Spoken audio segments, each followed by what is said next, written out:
Good morning, Imago. Well, that was mostly lame. That's okay. Good morning. If we can all maybe start making our way in and grab a seat, we'll get started. And I know Jasper's looking at me because I have a tendency to move my microphone, and he's judging me. I can feel the judgment from here. Elmer. Papa. We're starting. Hey, good morning, everybody. My name is Jason. My pronouns are he, him. We've been here about 6 years, my wife and son, and love it here for probably all the same reasons you do if you love it here.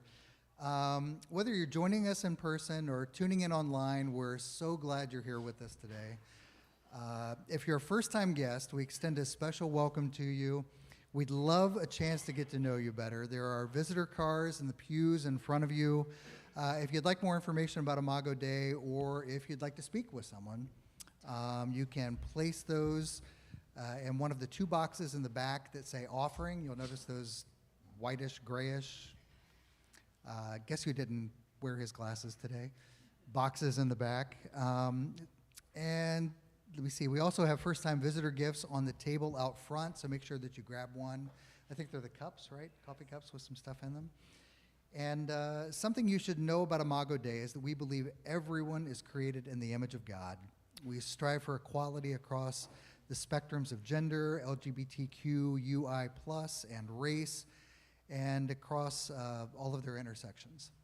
As we join in worship together today, will you please stand, if you're able, and join with us as we sing.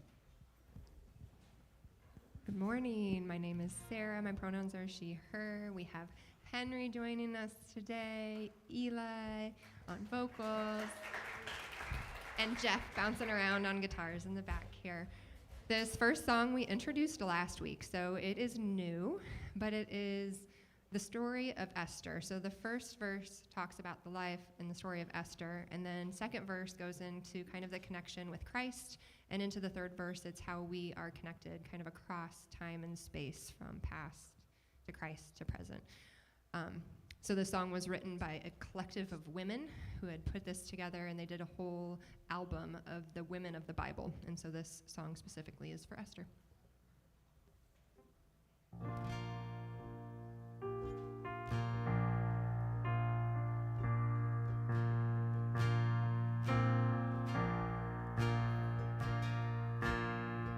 Tell me the story of the girl without a mother, of the girl without a father who found favor with the king.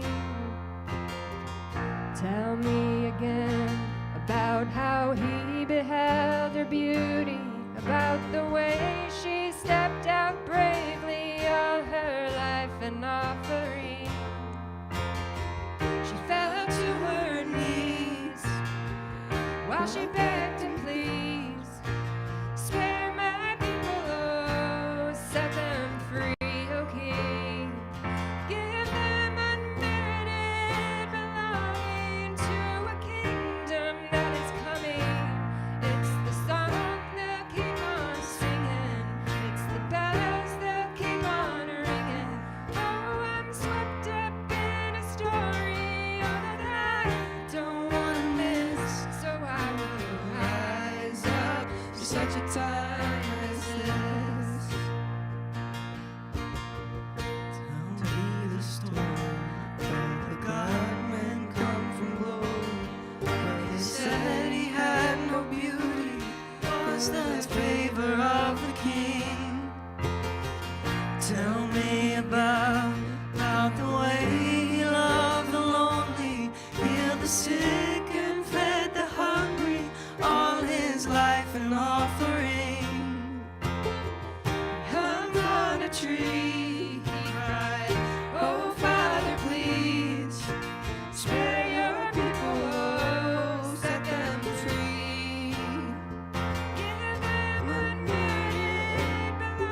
offering.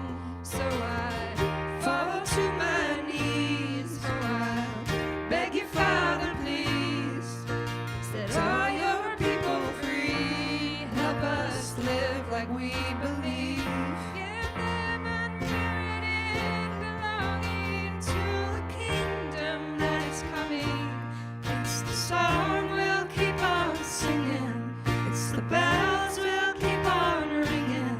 Oh, we're swept up in a story, more than we don't want to miss. So we will rise up for such a time as this.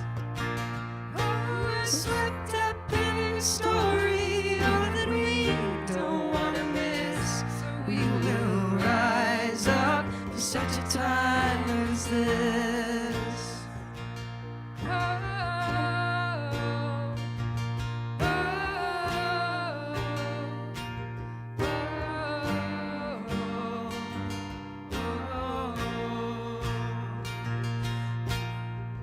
May your kingdom come and your will be done. You have made us one, like it is in heaven. May your kingdom come and your will be done. You have made us one, like it is in heaven. Long live the King, reason that we sing. Make our lives an offering. Make this earth like heaven. Let your kingdom come. Let your will be done. You have made us one, like it is in heaven. Let your kingdom come. Let your will be done. You have made us one. It's a taste of heaven.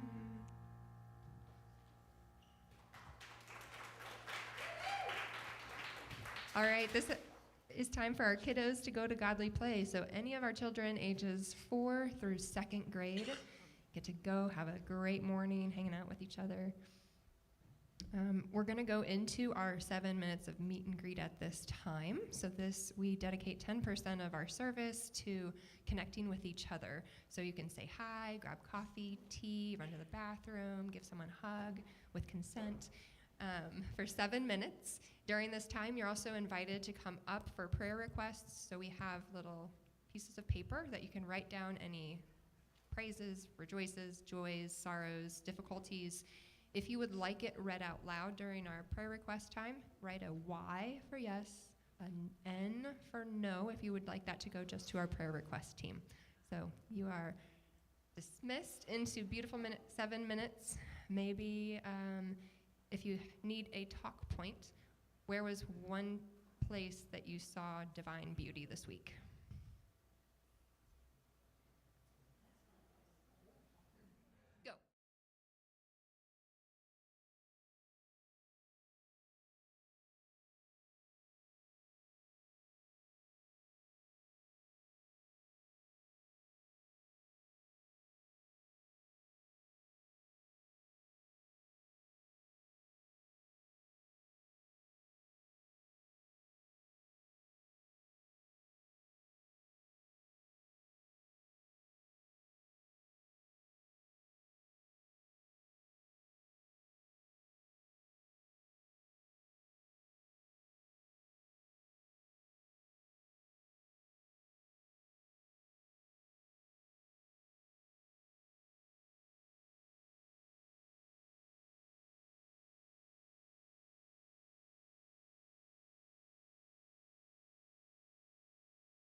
Elmer. Papa.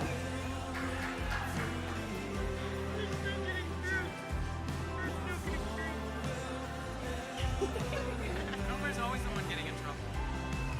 She's easy to pick up. Find your spot, please. Any Miley Cyrus fans in here? Okay. So this song should sound familiar. It's not like a traditional church song, but it's the song "The Climb" by Miley Cyrus. You know, I think the story of Esther holds resiliency and perseverance, and so these lovely gentlemen today really wanted to sing this song, and so we're going to be singing "The Climb."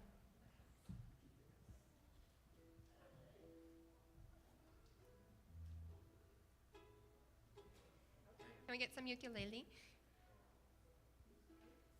Can we get some ukulele, please?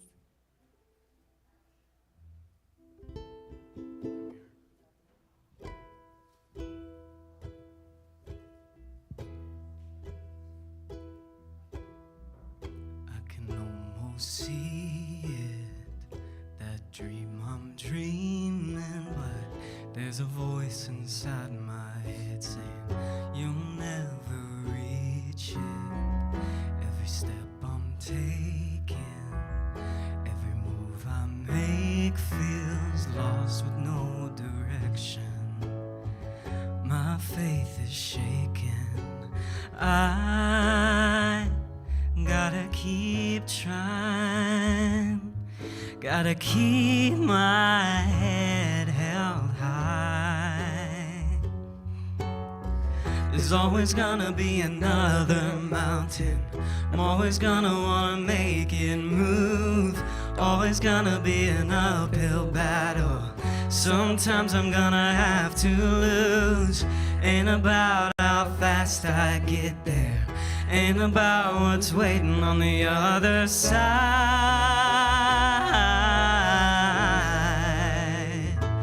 It's the climb.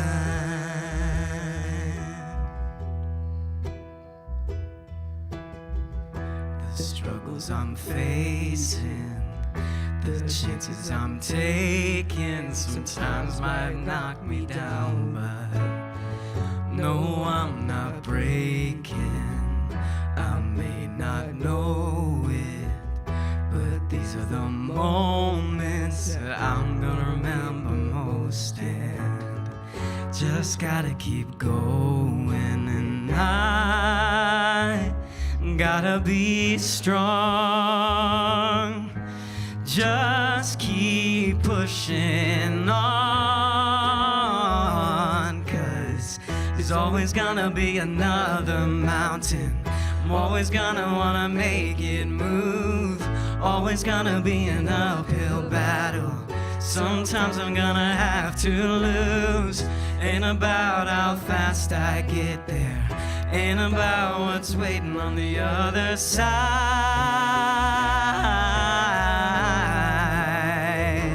It's the climb.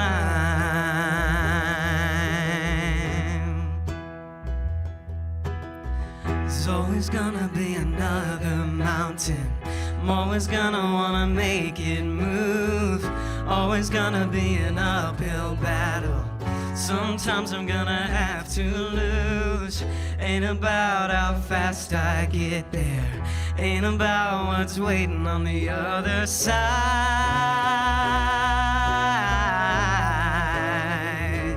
It's the climb. Keep on moving, keep climbing, keep the faith, baby. It's all about the climb.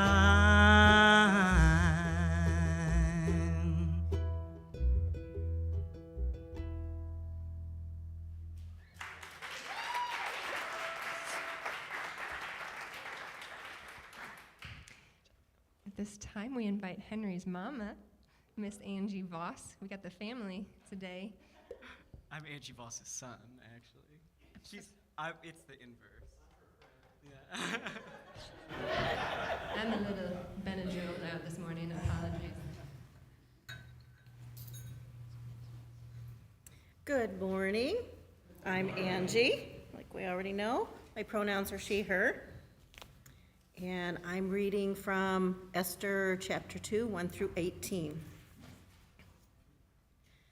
After these things, when the anger of the king had abated, he remembered Vashti and what she had done and what had been decreed against her.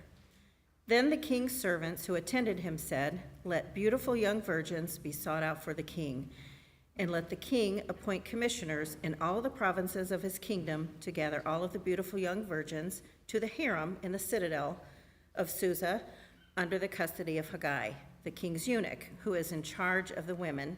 Let their cosmetic treatments be given them, and let the young woman who pleases the king be queen instead of Vashti." This pleased the king, and he did so. Now there was a Jew in the citadel of Susa, whose name was Mordecai, son of Jair, son of Shammai, son of Kish, a Benjaminite, who had been carried away from Jerusalem among the captives, carried away with King Jeconiah of Judah, whom King Nebuchadnezzar of Babylon had carried away. He had brought up Hadassah, that is Esther, his cousin, for she had neither father nor mother. The young woman was fair and beautiful, and when her father and mother died, Mordecai adopted her as his own daughter. When the king's order and his edict were proclaimed, and when many young women were gathered in the citadel of Susa in custody of Haggai, Esther was taken into the king's palace and put in custody of Haggai, who had charge of the women. The young woman pleased him and won his favor, and he quickly provided her with cosmetic treatments and her portion of food, and with 7 chosen maids from the king's palace. And he advanced her and her maids to the best place in the harem. Esther did not reveal her people or kindred, for Mordecai had charged her not to tell. Every day Mordecai would walk back and forth in front of the court of the harem to learn how Esther was and how she fared. The turn came for each young woman to go into King Headache after being 12 months under the regulations for the women, since this was the regular period of their cosmetic treatment. 6 months with oil of myrrh and 6 months with perfumes and cosmetics for women. When the young woman went into the king, she was given whatever she asked for to take with her from the harem to the king's palace. In the evening she went in, then in the morning she came back to the second harem in custody of Shashgaz, the king's eunuch, who is in charge of the concubines. She did not go into the king again unless the king delighted in her, and she was summoned by name. When the turn came for Esther, daughter of Abihail, the uncle of Mordecai, who had adopted her as his own daughter, to go into the king, she asked for nothing except what Haggai, the king's eunuch, who had charge of the women, advised. Now Esther was admired by all who saw her. When Esther was taken to the king in his royal palace in the 10th month, which is the month of Tebeth, in the 7th year of his reign, the king loved Esther more than all the other women. Of all the virgins, she won his favor and devotion, so that he set the royal crown on her head and made her queen instead of Vashti. Then the king gave a great banquet to all his officials and ministers, Esther's banquet. He also granted a holiday to the provinces and gave gifts with royal liberality. This is the word of the Lord.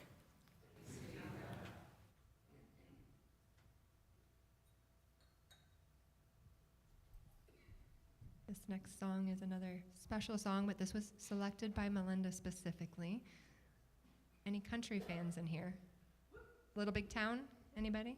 Yeah. Okay, so this is the song "The Daughters" by Little Big Town, and I think it embodies a little bit of some of the standards that have been placed on girls and women, and sometimes maybe we're called to be like a trophy up on a shelf. That's one of the lyrics, and maybe Melinda will go into more about this song, but listen along. If you know it, please join along.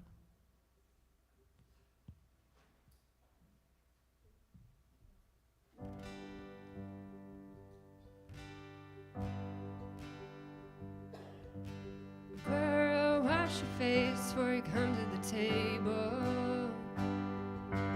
Girl, know your place, be willing and able. Take it on the chin and let the best man win. Girl, shoulders back and stand up straight.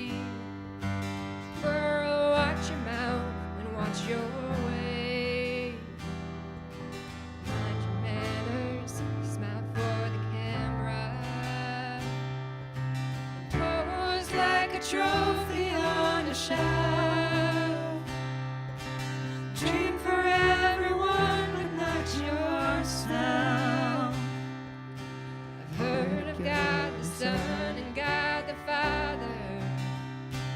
I'm still looking for God for the daughters.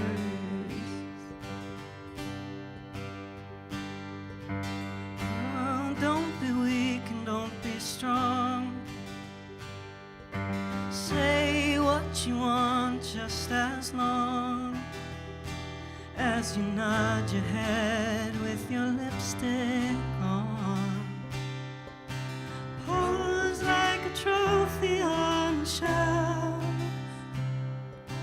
Dream for everyone but not yourself. Heard of God the Son, God the Father. Just looking for a God for the daughters. Wash the dishes, feed the kids, and clean up all this mess. I do my best, forget myself, and look good in this dress. Yeah, I look good in this dress. Pose like a trophy on a shelf. I dream for everyone, but not myself. I've heard of God the Son and God the Father. And damn, I love my son, I love my father. I'm just looking for a God for the daughters. I'm just looking for a God for the daughters.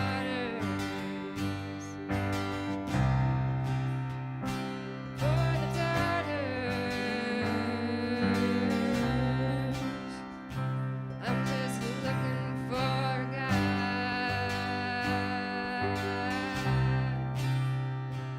for the daughters. For the daughters.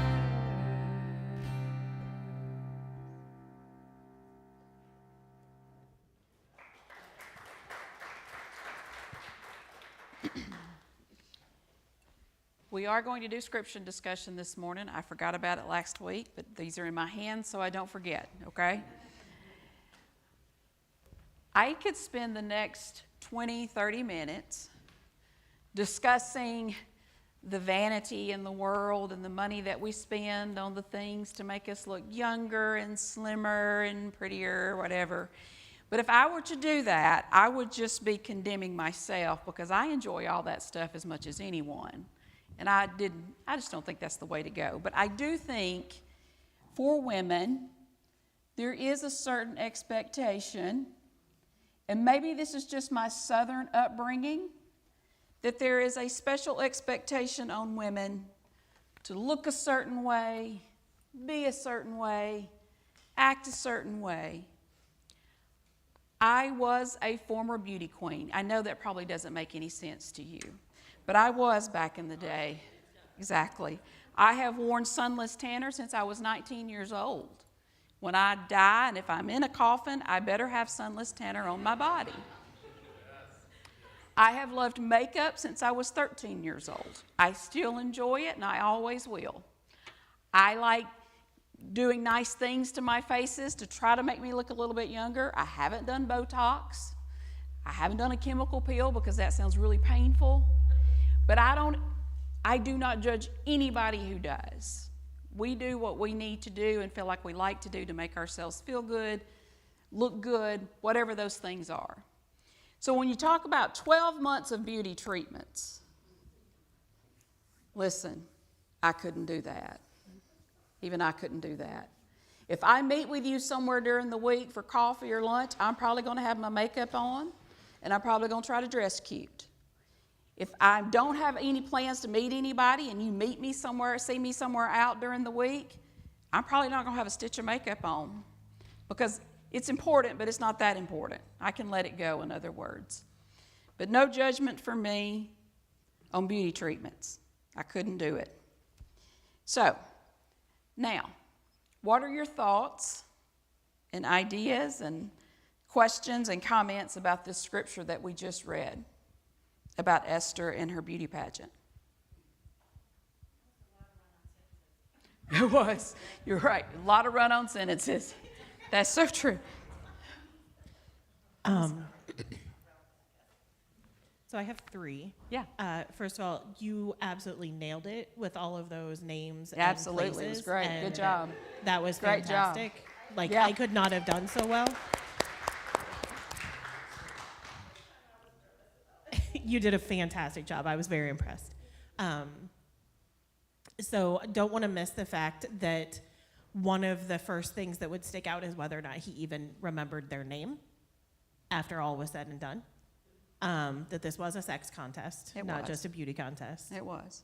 And I, from as far back as I can remember, did not ever relate to like standard feminine standards. Like I knew I failed like out of the gate. Like at 8 years old, I knew I was never going to meet them. So I could never see myself in the masculine, but I also didn't see myself in the feminine. And so the line in that song, which I know isn't the scripture, but about we need a God for the daughters, that is a huge part of what's marked my spiritual path for the last 7 or 8 years, is trying to figure out what that even looks like, because God seems absent here in the women and their lives throughout all of this. As I listened to the scripture read, it really kind of made me sick. The picture of preparing a harem just feels a little too present day, and it's like people could say what they want about beauty standards, but the fact that the society set up that beauty standards are desired or pressured upon people, this just doesn't sit well at all. So I was like, Sure. Thank you. writhing in my seat. Thank you.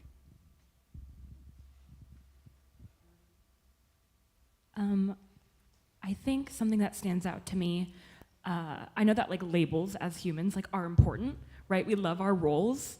And Esther in the scripture is described as a cousin or a niece, right? And I think too, women having roles were always described as wives and mothers and daughters as well. Mm-hmm.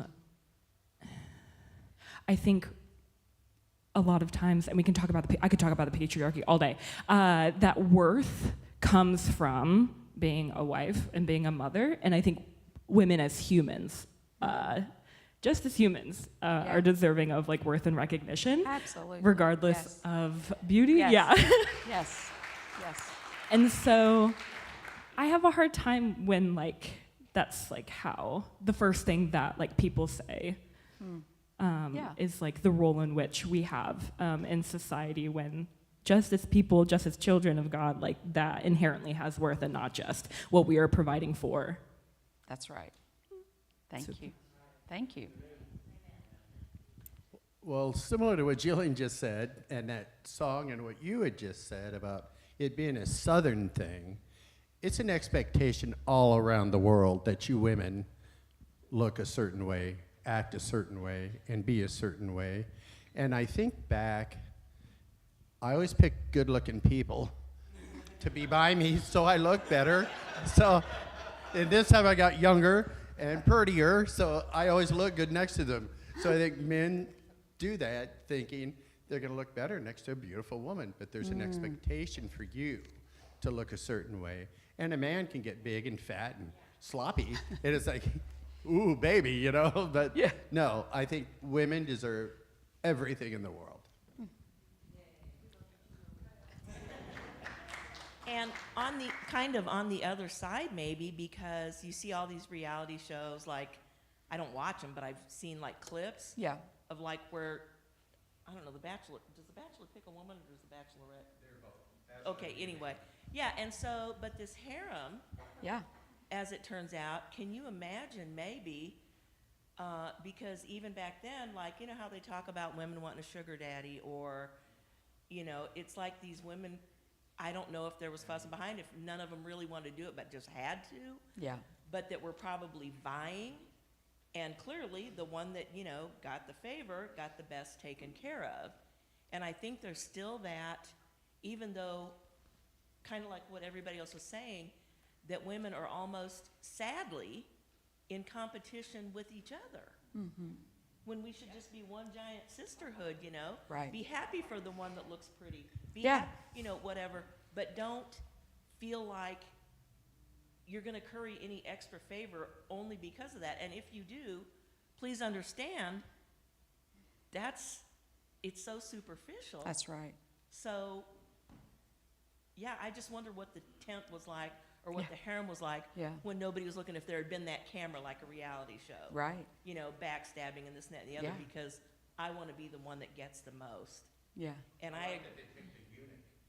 oh yeah, yeah. That was the best guy. Like, he's not gonna hurt anybody. Right. But like you said, it's like I could not do the whole beauty thing. I didn't wear makeup any at all till I was in college.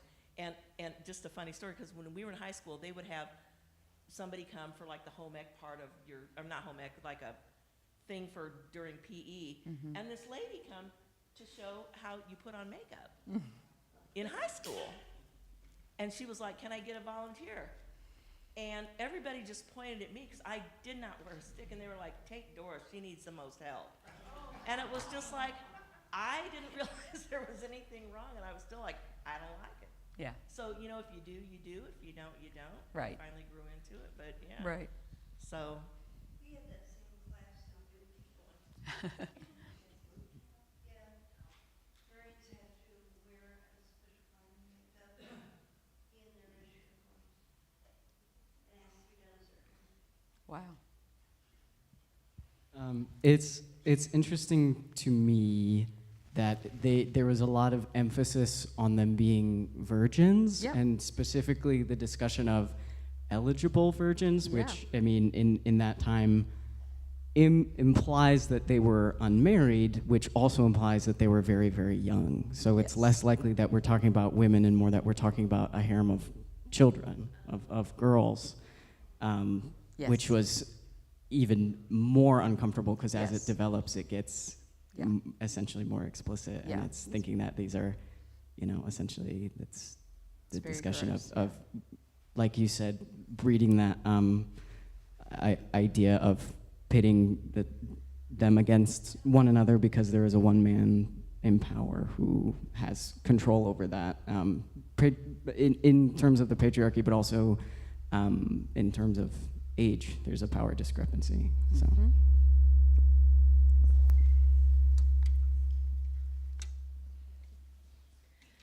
When we talk about pitting us against each other, it's almost, to me, the things that keep popping into my head are in the absence of real power, like where we could actually make choices.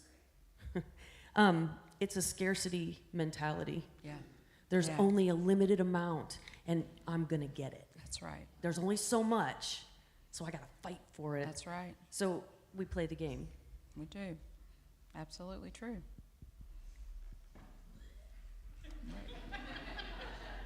All right, well, let's get into it. Before I dig right into Esther, let me just say this real quick. I've had some questions about Bible translations, and so just for a little public service announcement, you can take this or leave it, and I'll post this on Facebook this week too. The gold standard of Bible translations is the NRSV. Now it's the updated edition. And there are a couple of study Bibles that I've been particularly asked about. These are 2 study Bibles with the NRSVU. This one, now listen, these are the gold standard in academic regions and scholarly regions. So some of the commentary may be a little bit more dense, but it's not that dense because it's, you know, it's just short. So if you're interested in that, let me know and we can talk about that later. And I will post something this week, some translations that I would personally stay away from and some that might be safer. So now let's move on. So Esther 2, 1 through 18 is not an easy text. And if we read it honestly, this is not a fairy tale. It's not simply a story about a young woman becoming queen. It is a story shaped by power, displacement, vulnerability, and survival.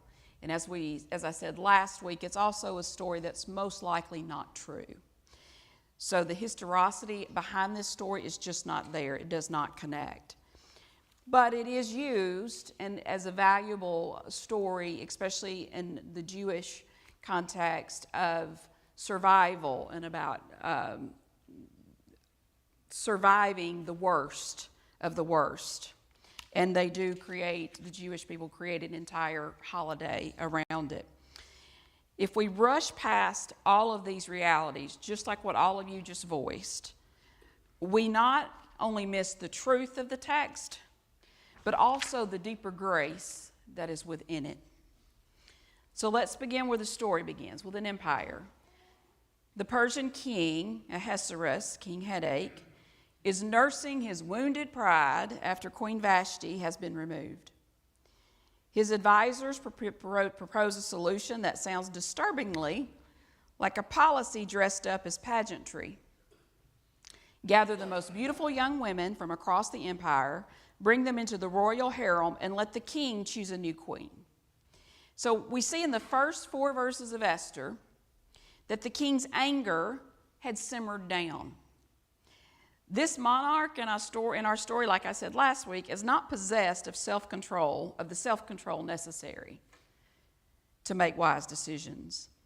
This word anger in verse 1, it loses some of the actual meaning of the word anger.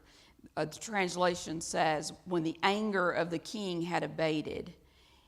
It's much more than just being mad. The word in other translations is rage, and that is what is underlying his anger, is rage. A commentator also said that he believes that his intoxicated state only hindered things. It's a horrible combination to be raging and drinking, but this is the king that we're talking about. And so after a time, the king remembers Vashti. And this language connotes an idea of a note of compassion. Maybe he had some regrets with the way he treated her. Or maybe he was a little miffed that his advisors had talked him into this banishment of the queen. As it goes, with some powerful rich men, it's always somebody else's fault. It's also been 4 years. That's a long time for someone's rage to calm. Yet another indication that this is an exaggeration and most likely not historical. Yet again, we see the king's advisors making decisions for him. You don't see a lot of the king taking ownership of what needs to be done or what he thinks needs to be done. It's people telling him, this is what you ought to do, and he follows. And so they say, let beautiful young virgins be sought out for the king. According to historian Josephus, there were 400 girls. Girls is the right word. And let the young woman who pleases the king be queen instead of Vashti. This pleased the king, and he did so. Now, from contemporaneous documents, we know that a Persian king's wife was chosen from one of the 7 noble families. This is again where history is not correct. This wouldn't have happened this way. But for this story, it does. And also, Esther's status here is murky because she is crowned queen eventually, but there's no mention of a marriage. So it's possible that she was just some kind of royal special concubine of sorts. That's possible. She has no automatic access to the king and has to be invited. So it's a little bit different from what a wife would have been. It's also possible that the writer or the writers of Esther left marital terminology out of this text in order to downplay the violation of Jewish law involved with a matrimony with a non-Jew. That's possible too. These cosmetic or beauty treatments involved massages with perfumed oils. The root of the word treatments means to scour or to polish. Now that just bristles a little bit, right? Scour and polish. There's a word for that. It's called gross. In Beth Moore's study on Esther, she says, quote, that it's tough being a woman in a world where beauty is a treatment. That's the truth. So now enter Mordecai and Esther. They're both Jewish. Mordecai works within the citadel. Esther is orphaned, and she is raised by her uncle Mordecai. They were exiled during the Babylonian exile, which was prior to the Persians, and they chose to stay after the Persians took over. Esther's Hebrew name is Hadassah, which means myrtle. Her Babylonian name is Esther, which means star. So when the king's order and his edict were proclaimed, and when many young women were gathered in the citadel of Susa in custody of Haggai, Esther was taken into the king's palace and put in custody, who had charge of the women. This language in verse 8 also implies something that simply would not have been true. They were not there on their own free will. The language says the women were gathered. Well, no, not really. Not really. They were forced to be there. They didn't get a say in this. There was no, hey, I'd rather not. I'm digging on this next door neighbor boy. In a couple of years, I'm hoping. Nope. Nope. This was against their will. And they did not get to go home even if they weren't picked as the queen. They were there for life. They didn't get to go back and start a family, get married, work in the marketplace. They were there. They were the king's possession for the rest of their life. It's like the song Hotel California. You can never leave. If they were unchosen by the king, they just became part of his harem. In verses 12 through 14, we read about the long process of preparing the women to see the king. Now here's where it gets a little bit, the language is a little trickier, because I'm going to say something that is not usually, we don't really talk about this kind of stuff in polite company, but I'm going to say it here on a Sunday morning. There's an underlying thread here about preparing for this process with the king. A lot of commentators believe that part of this process was teaching the women how to win the king's favor in a particular way. And it wasn't which flavor of Doritos he preferred. They were taught his sexual proclivities, and they taught the girls this is what he prefers. These are young women, 13, 14, 15 years old. This was a tryout of sorts. It was a sexual tryout. So just like that, the women's lives are reduced to a search process. They are taken, prepared, and presented, not as people with agency, but as bodies to be evaluated. That is the world Esther inhabits. Esther is a Jewish woman living in exile, far from her ancestral home. She's being raised by her cousin Mordecai after the loss of her parents. Already her story begins with loss and displacement. And here also is where we need to pause for just a second, because too often this part of Esther's story gets romanticized or glassed over. But the truth is, Esther is navigating a system of coercion and power imbalance. She is doing what many people throughout history and even today, like Renee said, have to do. Survive within structures that are not safe and not of their own making. And yet within this difficult reality, something else is happening. Esther finds favor.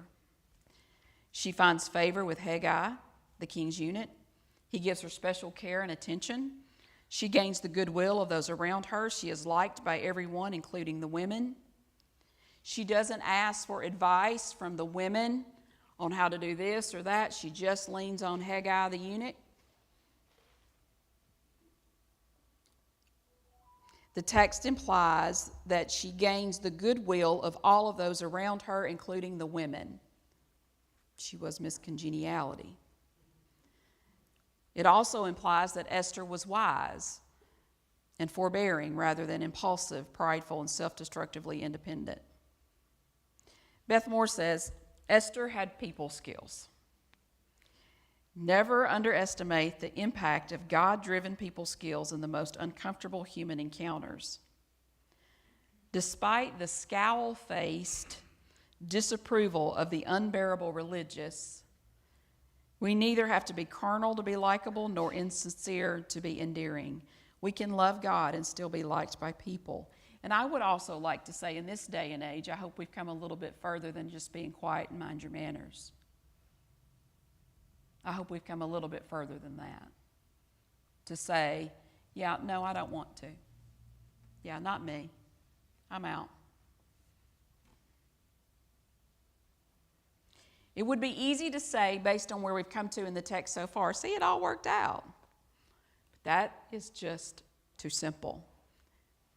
Because Esther's rise does not erase the system that put her there. Instead, what we see is something more complex and more honest.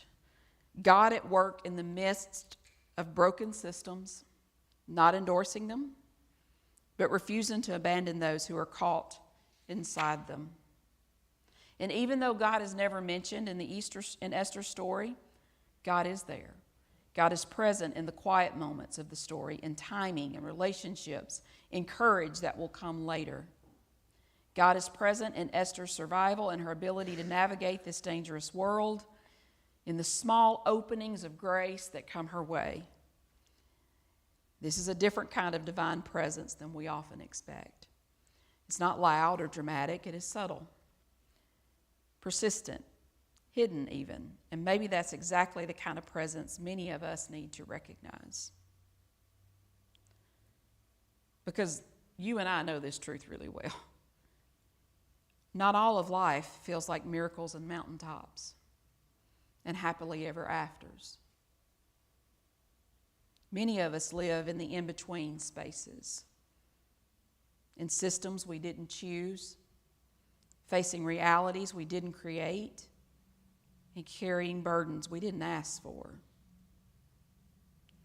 Some of us know what it is like to be Esther, to feel like Esther, trying to make wise decisions in situations where options are limited,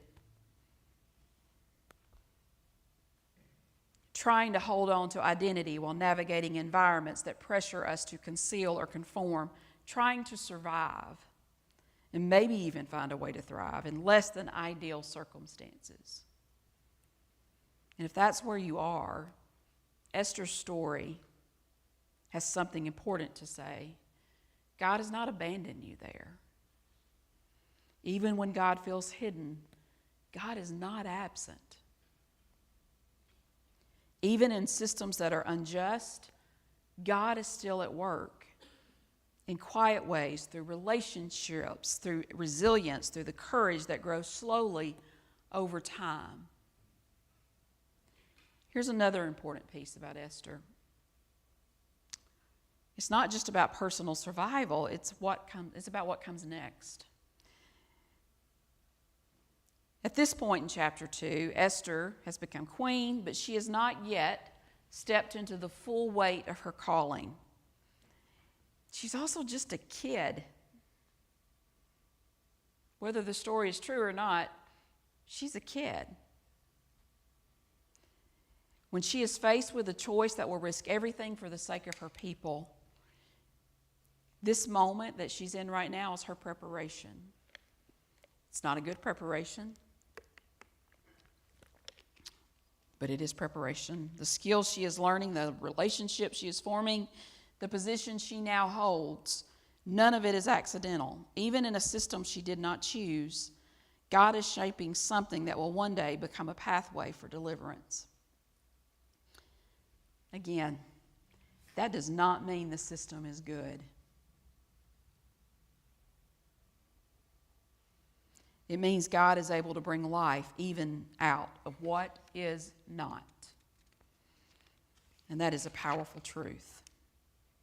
Because it reminds us that our current circumstances do not have the final word. The places where we feel stuck or constrained may also be places where something is quietly being formed. Strength, wisdom, compassion, courage. Things we may not even recognize yet. I know what it's like to be in a relationships that were abusive. and it was not a good system that I was in. But I had been trained that that's where you stay because you submit.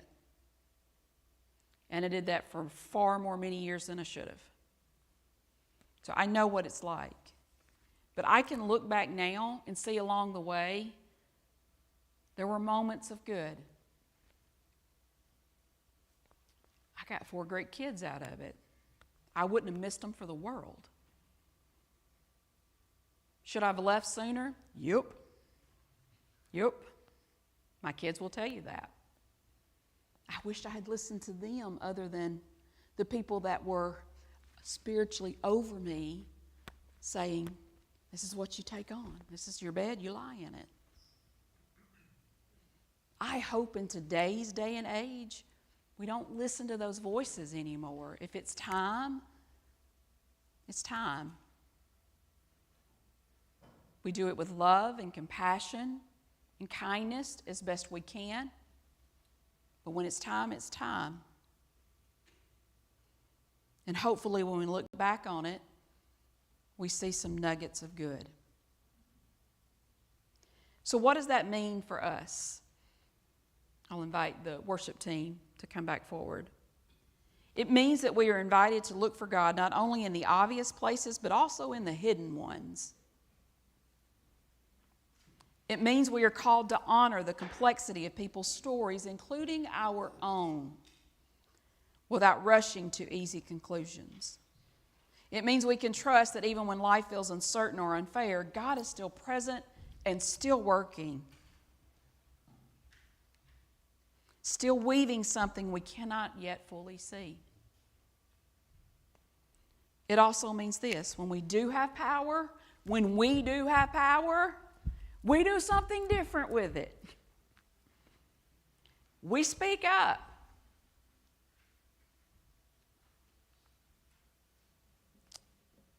It means we can trust that even when life feels uncertain or unfair, God is still present, still working, still weaving.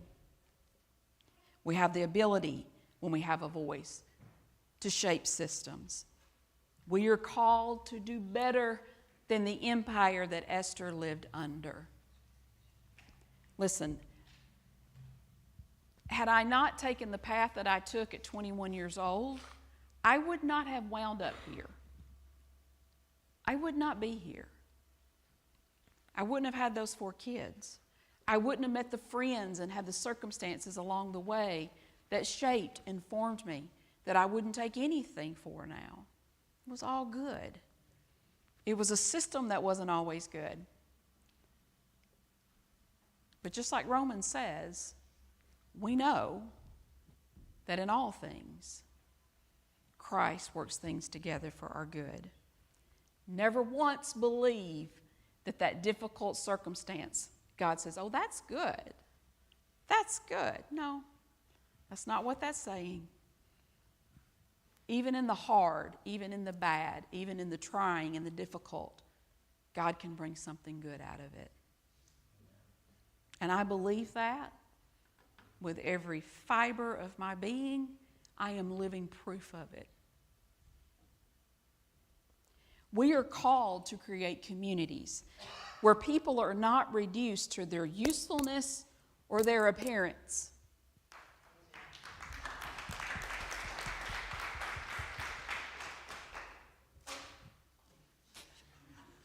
I think I've probably said this to you before, the southern system that I lived in when I was a kid. My mother would say things about women who may be a little bit fluffy. You know what I'm saying, right? A little fluffy. My mom would say, she'd be so much prettier if she lost some weight. Maybe you have some of those words in the back of your head too. I had a really, really good friend, very good friend, that told me one time, you know, my husband, her husband's name was Danny, he said to me, Melinda would be so much prettier if she lost weight. And I thought, why in God's name did you think that was okay to say to me? You bitch.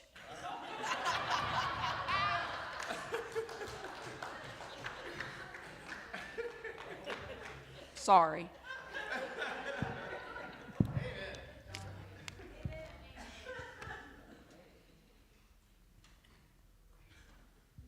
That's not where we are called. We are called to see good in every single person who stands in front of us, because by God, they are good. They are good.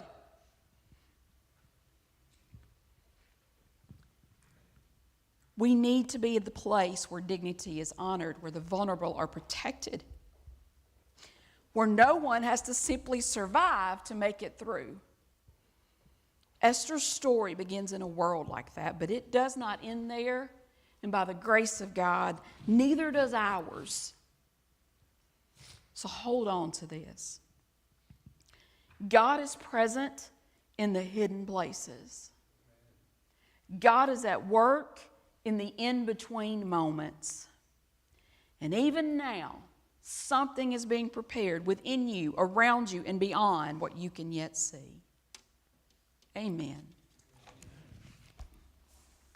Please stand and join in our closing song, The In-Between, from the TV series The Chosen. Perhaps it is in the in-between that we find the God of the daughters, the God for you and I.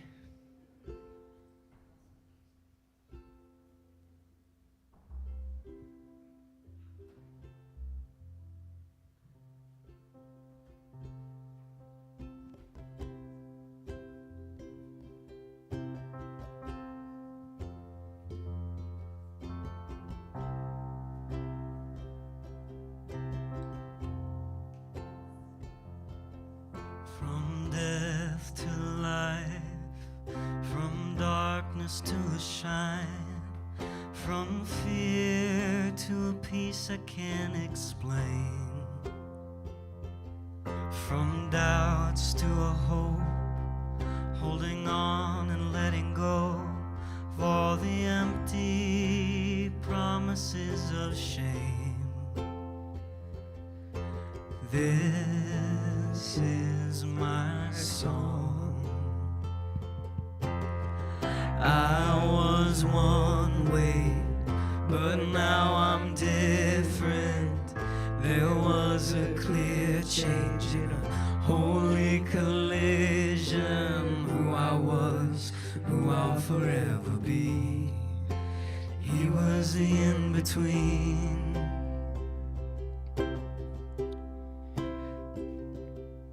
From orphan to child, from a stone to running wild, from a seed in the ground to breaking out, from a mess to a mess, a blessing to a blessing, a sea of failures bearing testimony.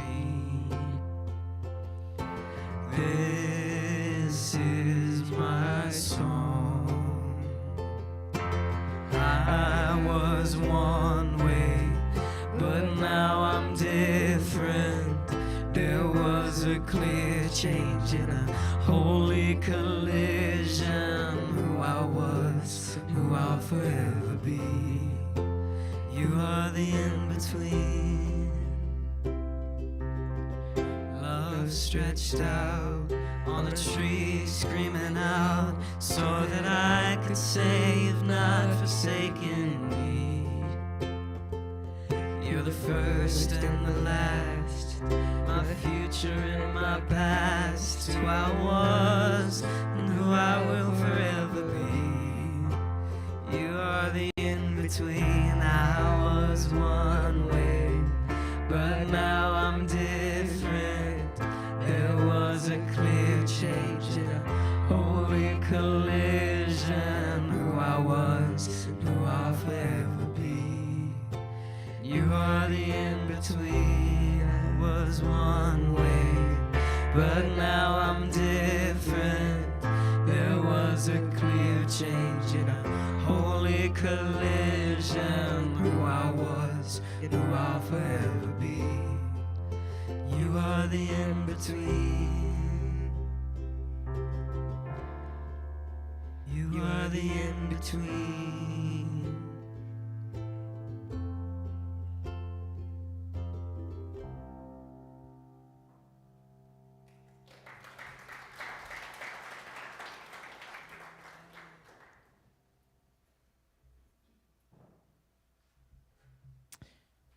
Imago, as you go through this week, may you have eyes to see the systems that are at work in your life and around you, the wisdom to know how to engage them, the courage to step out or against those systems that stand in opposition to the kingdom of God.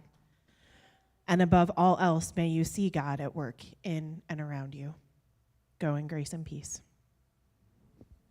Sunday school will be in 20 minutes.